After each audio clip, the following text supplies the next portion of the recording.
tools I use all the time with my students is I give them the tune, and then blank manuscript underneath it. Did everyone get the long ago one? Here you go. Anyone else need it? And now, long ago, if we take the Suzuki variation, the Suzuki version of it, let's play it in G major. Do you all know that piece? Kind of think with it. It's not really written there. I changed it. Ready, go.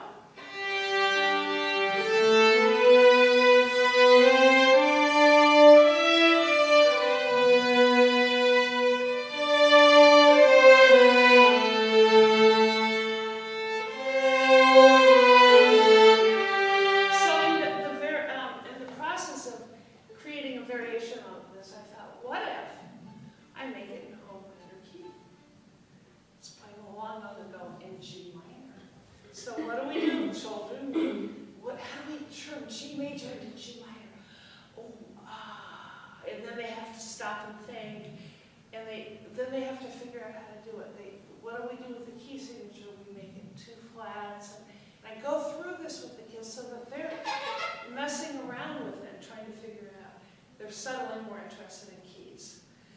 Let's play just the straight melody in G minor. So B becomes B flat, E becomes E flat.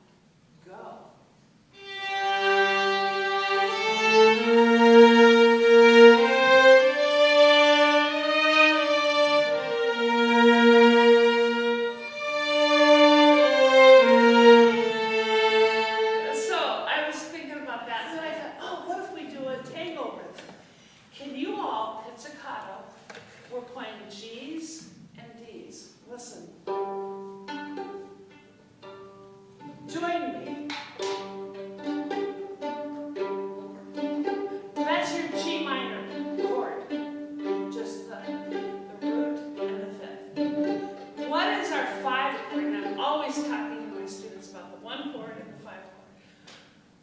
Sometimes I call it dominant later, but I like them first to just use numbers so that they can figure it out.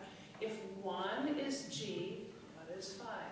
Now when I'm doing fingers with my students, I'm trying to do it the way that they see from left to right, so I have to do it backwards myself. So try doing this if you're dyslexic, oh my gosh. Anyway, so if G is 1, what is 5? And the kids count it up. What is the 5? Help me. D. So G major, G minor, D major, and sometimes I tell them, okay, there's a 7th note on it. We're always talking theory, always. Okay, let's do the accompaniment rhythm for D. And we're just using the root and the fifth, so we're going to go D, A, D, A. Back to G.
simple. You're learning the first 5 notes of G minor. You have a lot of chance to practice it.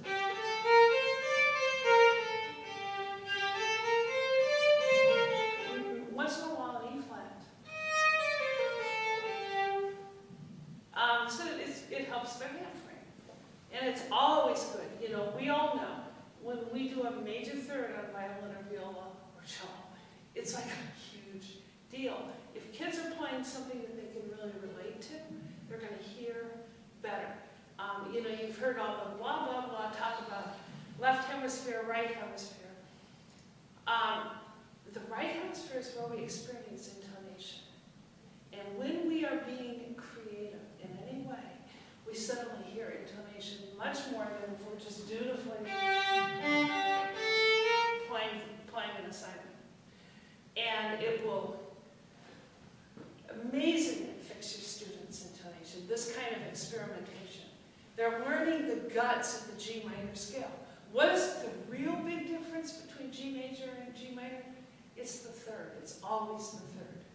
The one note that never changes in a minor key is the minor third. Well, I said the word never, of course. Maybe it could be temporarily major, but really, the real difference between major and minor is the minor third versus the major third. But when they start playing with it, they're like, oh yeah. Now, while we're on the subject of a minor key, how many of you enjoy teaching the 3 forms of the minor scale? And who ever decided to pretend that any composer really only uses natural minor or melodic minor or harmonic minor? I mean, really? But anyway, but when they start really improvising in a minor key, then you say to them, when do you use the harmonic minor? It's on the 5/7 chord.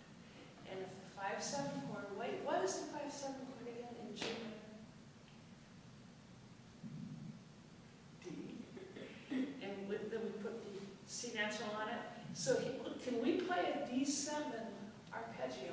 D, F sharp, A, C natural, ready, go.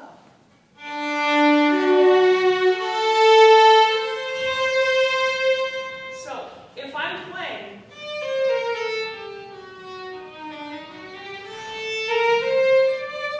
that's where you're going to find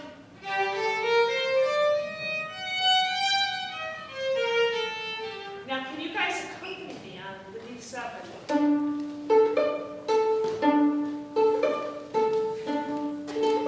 Keep it up.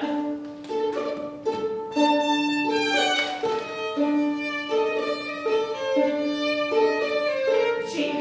It's kind of going. But anyway, so if you point out how to use the harmonic minor scale when they're just sort of improvising and noodling around, and I always start just in first position. Open strings, let's keep it easy so that they really learn the concept before messing around. But suddenly they start to get an appreciation